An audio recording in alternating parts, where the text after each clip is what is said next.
سب دیکھنے اور سننے والوں کو محبت برا سلام چلیں گے جرمنی عرفان احمد خان صاحب ہمارے ساتھ ہوں گے. مبارک ثانی کیس، جی ہاں، نظر ثانی پھر نظر ثانی. اب پتہ چلا جناب کہ ایک اور نظر ثانی کی درخواست دی گئی ہے. خان صاحب سے پوچھتے ہیں کیا صورت ہے. خان صاحب یہ کیس اتنا کیوں پرابلم بنا رہا ہے کہ نظر ثانی پہ نظر ثانی کی درخواست دی جا رہی؟ دیکھیں، علماء کا ایک طبقہ پاکستان میں موجود ہے جن میں یہ ختم نبوت والے اور یہ جو تحریک لبیک والے ہیں، اس قسم کے جتنے بھی آرگنائزیشنز ہیں انتہا پسند، یہ کسی طریق سے بھی راضی نہیں ہوتی. ان کا کام، ان کی خواہش یہی ہے کہ بھئی ایم کمیونٹی کے لوگ جو ہیں وہ ان کی خواہش کے تابع زندگی گزاریں، وہ جہاں چاہیں ان کا گلا جو ہے وہ گھونٹ دیں. اور اسی لیے وہ سپریم کورٹ کا جو حالیہ فیصلہ مبارک ثانی والا ہے اس سے وہ مطمئن نہیں ہے. مطمئن بعض اور طبقات بھی نہیں ہے، لیکن وہ اس کے لیے اس قسم کی کاروائیاں نہیں ڈال رہے جس قسم کی بے کلی آپ کو تحریک لبیک والے یا ختم نبوت کے جو علماء ہیں ان میں آپ کو نظر آتی ہے. جو پاکستان کی کونسل بنی ہوئی ہے، اسلامی نظریاتی کونسل، انہوں نے بھی ایک خط لکھا ہے chief justice supreme court Pakistan کو. اسی طرح جو دارالعلوم ہیں کراچی کے 2-3 ان کے علماء نے بھی خط لکھا ہے. انہوں نے اپنی ایک رائے کا اظہار کر دیا کہ ہماری رائے اس فیصلے میں اختلاف جو ہم رکھتے ہیں ان کو انہوں نے بیان کر دیا ہے. لیکن یہ جو اب نظر ثانی کی اپیل کرنے والے لوگ ہیں، یہ وہ ہیں جو چاہتے ہیں کہ بھئی اس بات کا کیا گارنٹی ہے کہ اگر سپریم کورٹ اس بات کو تسلیم کر لے کہ بھئی ایم جی جو ہے وہ جو اپنی عبادت گاہوں کے اندر یا اپنے سینٹرز کے اندر جو وہ عبادت کرتے ہیں یا جو وہ تبلیغ کرتے ہیں اس کو وہ یہ کہہ رہے ہیں کہ یہ انفرادی نہیں ہے، ان کا وہاں جمع ہونا یہ ایک اجتماعی فعل ہے. حکومت سپریم کورٹ یہ کہہ رہی ہے کہ آپ انفرادی حق جو انسان کو آزادی دی گئی ہے، انفرادی آزادی ایک شخص کی شخصی آزادی کے تحت وہ اپنی عبادات یا اپنی کتابوں کی مطالعہ یا تبلیغ آپس میں ایک دوسرے کو کر سکتے ہیں. تو وہ بات اس کے خلاف ہے. وہ کہتے ہیں نہیں کہ یہ شخصی آزادی نہیں ہے، جہاں بھی آپ اکٹھے ہوں گے وہ ایک اجتماعی بن جائے گی. اس کا مطلب یہ ہے کہ اگر حکومت بات بھی لے سپریم کورٹ خدا نخواستہ تو اس کے بعد وہ پھر کہیں گے جی آپ عبادت کے لیے بھی آپ جمع نہیں ہو سکتے. وہ تو جب بھی کسی صورت میں بھی جمع ہوں تو حسن معاویہ جیسے جو طاہر اشرفی کا بھائی ہے جو ہر وقت پیچھا کرتے رہتے ہیں، ان لوگ جا کے FIR دے گے جو فلانے وقت میں اتنے لوگ وہاں پہ جمع تھے. تو جو حق تسلیم کورٹ نے دیا ہے وہ بالکل درست دیا ہے اور اس کو تسلیم کرنا چاہیے. لیکن ان لوگوں کو چین نہیں آ رہا. اب اس لیے تحریک لبیک نے جو ہے وہ نظر ثانی کی اپیل کی ہے. نظر ثانی کی اپیل تحریک لبیک کر نہیں سکتی کیونکہ وہ متاثرہ پارٹی نہیں ہے. جن دو افراد کے درمیان یا کمیونٹیز کے درمیان مقدمہ ہوتا ہے اس میں جو متاثرہ فریق ہوتا ہے وہ نظر ثانی کی اپیل کرتا ہے. اس لیے پہلی بھی نظر ثانی کی اپیل جو ہے بہت سارے لوگ کھڑے ہوئے تھے اور سپریم کورٹ نے کسی کی اپیل نہیں مانی تھی. حکومت پنجاب کی اپیل جو ہے وہ حکومت سپریم کورٹ نے لی تھی. البتہ لوگوں کے پریشر کی وجہ سے، لوگوں کے بکواس سے تنگ کرنے کی وجہ سے حکومت سپریم کورٹ نے یہ کہہ دیا تھا کہ جو کوئی اس میں فریق بننا چاہتا ہے وہ لکھ کر بھیجے ہمیں، پھر ہم فیصلہ کریں گے کہ ہم نے اس کو ممبر بنانا ہے، اس پہ لینا ہے یا نہیں لینا. اور البتہ 10 یا 9 شاید تھے ادارے جن کو سپریم کورٹ نے خود چنا تھا کہ وہ اپنی رائے دیں، ہمیں ہماری مدد کریں اس معاملے کے اندر. اور ان 9 میں سے بھی چند نے بعد میں لکھ کے بھیج دیا تھا، وہاں پیش نہیں ہوئے. اور بعد میں جن میں اعتراض اٹھا دیے تھے جیسے کہ قرآن پبلیکیشن جو ڈاکٹر اسرار والا ادارہ ہے مالٹاؤن والا، ان کا جو اس وقت نمائندہ وہاں موجود ہے جو ان کی صدارت کر رہا ہے، جو سربراہ ہے، اس نے سوال اٹھا دیا تھا ان کے اوپر، یہ غامدی صاحب کا جو ادارہ ہے، کہ یہ مسلمان نہیں، آپ ان کو نہیں کریں. تو سپریم کورٹ نے کہا پھر ہم آپ کو بھی نہیں سنتے. تو اس قسم کے واقعات ہوئے تھے. لیکن یہ ہے کہ وہ ان سب کی رائے لے لی تھی. البتہ ایک مولوی صاحب تھے جن کا نام مجھے سے بھول گیا، انہوں نے 8-9 کی ترجمانی کرتے ہوئے وہاں پہ بحث میں حصہ لیا تھا، پیش ہو گئے تھے. تو اس لیے جو نظر ثانی اپیل وہی کر سکتا ہے جو متاثرہ فریق ہو. لیکن ایم ڈی او کے معاملے میں سپریم کورٹ کیا کوئی ادارہ بھی ہم 100% یقین سے نہیں کہہ سکتے کہ وہاں اپنی بات پہ قائم رہے گا، اس لیے کہ سپریم کورٹ میں بھی 3 بندوں نے فیصلہ کرنا ہے. ابھی تک جو 3 افراد کی کمیٹی ہے اس میں سے کم 2 کے بارے میں تو یقین ہے کہ وہ سپریم کورٹ کے اس فیصلے کو تائید کریں گے، اس لیے کہ منصور علی شاہ صاحب نے جو دوسرے ممبر ہیں انہوں نے جو تقریر کی ہے 2 دن پہلے وہ بڑی واضح ہے، اور انہوں نے صاف کہا ہے کہ پاکستان کی جو اقلیتیں ہیں ان کو سپریم کورٹ کی موجودگی میں پریشان نہیں ہونا چاہیے. البتہ جو تیسرے جسٹس منیب صاحب ہیں ان کو میں نہیں کہہ سکتا، لیکن یہ ہے کہ 2/3 میں سے 2 کی رائے مجھے یہی ہے کہ میں سمجھتا ہوں کہ وہ شاید نظر ثانی کی اپیل نہ سنی جائے. لیکن کب تک؟ ہو سکتا ہے اکتوبر میں ریٹائر ہونے کے بعد جسٹس فائز عیسیٰ کے بعد جو تیسرا آدمی آئے تو وہ اکثریت میں ہو جائے. بہرحال ایک تلوار جو ہے وہ سر پہ یقین لٹک رہی ہے کہ ہو سکتا ہے کہ آج نہیں تو کل یہ معاملہ جو ہے دوبارہ اٹھایا جائے. لیکن آفرین ہے جیسے منصور علی شاہ صاحب کے بارے میں کہ انہوں نے جو رائے دی ہے، جو تقریر انہوں نے کی ہے، میں سمجھتا ہوں کہ آپ کے جو ناظرین ہیں ان تک بھی وہ بات پہنچنی چاہیے. اس میں انہوں نے ایسے تمام راستے بند کرنے کی بات کی ہے جس سے یہ فساد پیدا ہوتا ہے، جس سے یہ اقلیتوں کے راستے بند کیے جاتے ہیں. انہوں نے کہا کہ ریاست کو چاہیے کہ وہ آئینی دفعات کے مؤثر نفاذ کو یقینی بنائے.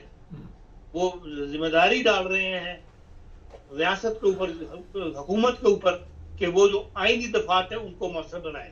آئینی دفعات یہ ہے کہ پاکستان کے ہر شہری کا حق برابر ہے. وہ یہ کہہ رہے ہیں اصل میں جسٹس صاحب منصور علی شاہ صاحب کہ پاکستان کے آئین میں لکھا ہوا ہے کہ پاکستان کے ہر شہری کا حق برابر ہے، وہ آزاد ہے اپنے مذہبی عبادات کے لیے عمل کرنے کے لیے. تو وہ چاہتے ہیں کہ حکومت آئینی دفعات کو مؤثر بنائے اور جو ان باتوں کے خلاف چلتے ہیں ان کا رستہ روکے. پھر وہ کہتے ہیں اقلیتوں کو تشدد اور امتیازی سلوک سے بچانے کے لیے فعال اقدامات کریں. اب یہ تشدد کیا ہے؟ جو کچھ جس طرح مشیل مارا گیا اس سری لنکن کو، جس حالات میں مارا گیا پرویز مسیح کو سرگودے کے اندر، جس حالات میں ایم ڈی او کی قبروں کو تہس نہس کیا گیا، یہ سب تشدد میں آتے ہیں. اور انہوں نے کہا کہ اس کے خلاف حکومت اقدامات اٹھائے. پھر وہ کہتے ہیں اقلیتوں کے خلاف کارروائیوں میں ملوث افراد کو فوری فیصلہ کن طور پر انصاف کے کٹہرے میں لائے. یہ جو حکومت اس میں سستی دکھاتی ہے گرفتاریوں کے اندر، مقدمات بنانے میں، تفتیش کے اندر، مقدمات کو پیش کرنے میں، اس میں وہ حکومت کو توجہ دلا رہے ہیں کہ اس معاملے میں بھی حکومت کو فوری قدم اٹھانے چاہیے. پھر وہ کہتے ہیں قانون نافذ کرنے والے اداروں اور عدلیہ میں اقلیتوں کو مساوی نمائندگی یقینی بنائی جائے. تو یہ روز اشتہار نکلتے رہتے ہیں کہ جی فلانی جگہ کے اوپر ترقی کو دے دی گئی، فلانے کو ہمارے ضلع میں ٹرانسفر ہو کے ایم ڈی کیوں آ گیا، ڈی ایس پی 1 کے یا ایس پی 1 کے. یا ایسے اشتہار بھی میں نے دیکھے جس کے اندر نرسنگ ہے یا اسکولوں کے اندر لکھا جاتا ہے کہ داخلی اپلائی نہ کریں. تو اس قسم کے واقعات کو روک تھام کے لیے بھی وہ کہتے ہیں کہ ان کو ہر جگہ مساوی نمائندگی کا حق تسلیم کرے شریعت، کوئی روکنے والا نہ ہو. پھر وہ کہتے ہیں عقیدوں کی رائے کو معاشرے کی تشکیل کے لیے ضروری سمجھنے والی فیصلہ سازی میں شامل کیا جائے. یہ کتنی اہم بات ہے. پھر وہ کہتے ہیں عقیدوں کے ثقافتی اور مذہبی ورثے کا تحفظ کرنا ریاست کی ذمہ داری ہے. اس میں عبادت گاہوں کا تحفظ، ثقافتی تقریبات کی حمایت شامل ہے. اور عملی طور پر پاکستان کے بین میں تو آپ نے دیکھا نہیں وہ گھاٹ کے اندر کیا ہوا تھا گوگھاٹ میں کہ جی وہاں اسسٹنٹ کمشنر نے تختی لگائی تھی مولوی کے کہنے پہ کہ جی یہ مسلمانوں کی عبادت گاہ نہیں بلکہ قادیانیوں کی عبادت، مسلمانوں کی مسجد نہیں بلکہ قادیانیوں کی عبادت گاہ ہے. اس قسم کے معاملات جو ہیں اگر حکومت جیسے منصور علی شاہ کی تقریر پر عمل کر لے، اس سے پہلے صدیق حسین نے بھی یہی باتیں کی، اگر ریاست ان باتوں کو جب سپریم کورٹ ساتھ ہے ان کا ساتھ دے رہی ہے تو ریاست کی حکومت کو جرأت کے ساتھ سامنے آنا چاہیے. اگر ان پر عمل کر لے تو پھر یہ تمام یہ اپیلیں کرنے والے جو چھوٹے چھوٹے گروپ ہیں ان سب کی ویلیو جو ہے حیثیت ختم ہو کے رہ جائے گی. لیکن حکومت جو ہے وہ ابھی تک اس طرف بظاہر نظر نہیں آتی. صرف تقریریں کرنے یا بیان دینے 11 اگست کے حساب سے اس سے بات نہیں بنتی. اور پھر وہ کہتے ہیں ریاست کو ناانصافی کا شکار اقلیتی کمیونٹی کے ازالے اور مدد کے راستے فراہم کرنے چاہیے. اقلیتوں کی آواز سنی جائے اور ان کی شکایات کا ازالہ کیا جائے.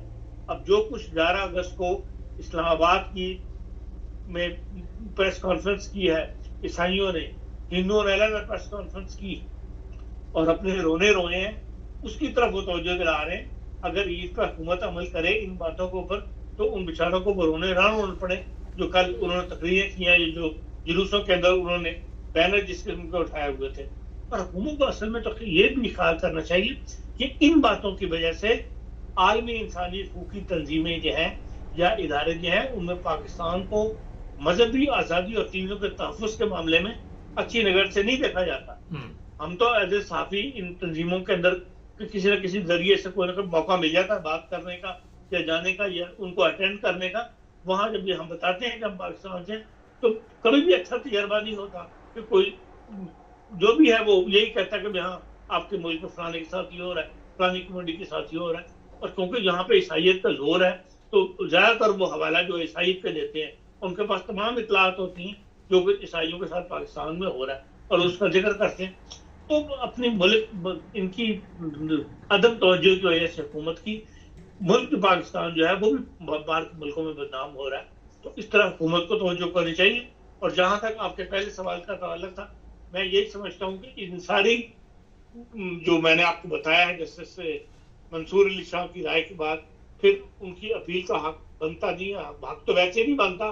میں نہیں سمجھتا کہ وہ تحریک لبیک کی نظر ثانی کی درخواست پر غور کریں گے یا غور کرنا چاہیے.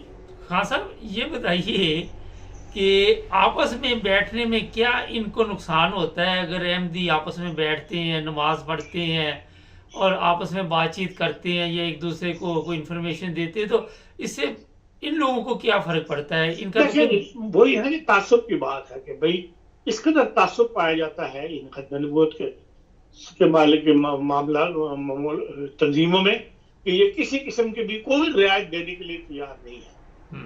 اس سے احمدیوں کو فائدہ پہنچتا ہے یا نہیں پہنچتا غلط ہے کہانی. بس وہ کہ کہتے ہیں کہ یہ ان کا وجود جو ہے وہ انہیں برداشت نہیں، جو صاف سی بات ہے.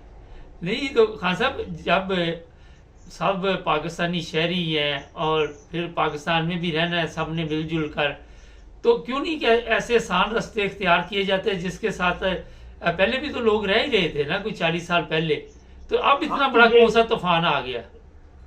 یہ اس لیے کہ یہ سیاستدانوں کا کام ہے نا کہ سیاستدان کمزوری دکھاتے ہیں. اگر ان کا کام ہے کہ وہ اپنی پارٹیوں کے اندر ان باتوں کا چرچا کریں جو جیسے منصور علی شاہ کہہ رہا ہے، ان باتوں کا اگر سیاستدان اپنی پارٹیوں میں ذکر کرنا شروع کر دیں اور سیاست کا حصہ بن جائے یہ چیز، تو پھر ظاہر بات ہے کہ مولوی کی آواز کے اندر بے وزن ہو کر رہ جائے گی. لیکن سیاستدانوں نے مصیبت ڈالی ہوئی ہے کہ وہی مولوی سے ڈرتے ہیں، وہ ان کا ووٹ یہ جاننے کے باوجود کہ عوام ان کو ووٹ نہیں دیتے، پھر وہ سیاستدان جو ہے وہ انہی کی طرف جھکتے ہیں کہ یہاں ان سے ہمیں 4 ووٹ مل جائیں گے، ہمیں ان کی مدد سے ہمیں سیٹ مل جائے گی، تو ان کی بات کے اوپر توجہ دیتے ہیں. کسی وجہ سے سارا ایک طوفان جو ہے مچا ہوا ہے. چلیں بہت شکریہ خان صاحب. نہیں مبارک ثانی کیس میں جو درخواستیں دی جا رہی ہیں اس میں کئی چیزیں ایسی بھی ہیں کہ کسی نے کسی طرح مبارک ثانی کو 295 298 اور وہ مقدمات جس میں زیادہ سے زیادہ سزا ہو ایسے کیس جو ہیں ان کو ہوا دی جا رہی ہے. جہاں تک ابھی خان صاحب نے آپ کو تفصیل سے بتا دیا، اگر میرے سے ذاتی طور پہ پوچھے تو میں یہ اقلیت لفظ سے ویسے ہی مجھے اچھا نہیں لگتا. ہم ان ممالک میں رہ رہے یورپ میں ایک عرصہ سے، اور اقلیت کا لفظ کبھی ہم نے یہاں نہیں سنا. ہر بندے کو قوانین کے مطابق جو بھی ہے چلنا پڑتا ہے. اور پاکستان میں بھی جب تک ایسے حالات نہیں ہوں گے کہ جب تک جو میں آخر پہ کہتا ہوں کہ ایسے قوانین جو بنائے گئے ہیں بھٹو کے دور میں، ضیاء کے دور میں، اور پھر اگر تو ان میں انہوں نے ایسے قوانین بنا کے بڑی عزت کمائی یا بڑی ترقی کی ملک نے، تو پھر تو ہم مانتے ہیں، مگر ملک کا بیڑا غرق کرنے میں بھی یہ اہم کردار ادا انہوں نے کیا. اور ان کو آج تک یہ سمجھ نہیں آ رہی کہ یہ قوانین جو بنائے گئے ہیں یہ ہے بنیاد اصل میں. بعد میں سپریم کورٹ کیا کہہ رہا ہے، فلانا کیا کہہ رہا ہے، فلانا کیا کہہ رہا ہے، پارلیمنٹ کیا کہہ رہی ہے، علماء کیا کہہ رہے ہیں، لیکن جب تک یہ بنیاد جو ہے اسے ختم نہیں کیا جائے گا، تمام ایسے قوانین جس میں احمدیوں کو غیر مسلم قرار دیا گیا ہے اور کسی کو کوئی حق حاصل نہیں ہے کہ وہ کسی کو بھی غیر مسلم کا لقب دے یا کوئی کہ اپنی کرتوتیں خود دیکھنی چاہیے یا اپنے گریبان میں دیکھنا چاہیے، بجائے کہ دوسروں کے آپ معاملات میں دخل اندازی کریں. اگر تو آپ نے بڑی اسلام کی خدمت کی تو آج پاکستان کی یہ حالت نہ ہوتی. بڑے اسلام کے ٹھیکیدار وہاں پہ بیٹھے ہوئے، انہوں نے سب سے زیادہ اسلام کو نقصان پہنچایا، جس کی وجہ سے پاکستان کو بھی نقصان ہوا. اور پاکستان کی جس طرح بھی خان صاحب نے کہا معاشرے اپنے ملک میں تو چلو عزت جو ہماری ہے ہی ہے، بین الاقوامی طور پہ بھی بیڑا گرک ہوا ہوا ہے. چینل کو سبسکرائب کریں، جڑے رہے ہمارے ساتھ. ہمیں ایک قوم بننا ہوگا. اپنا خیال رکھیں. اللہ حافظ.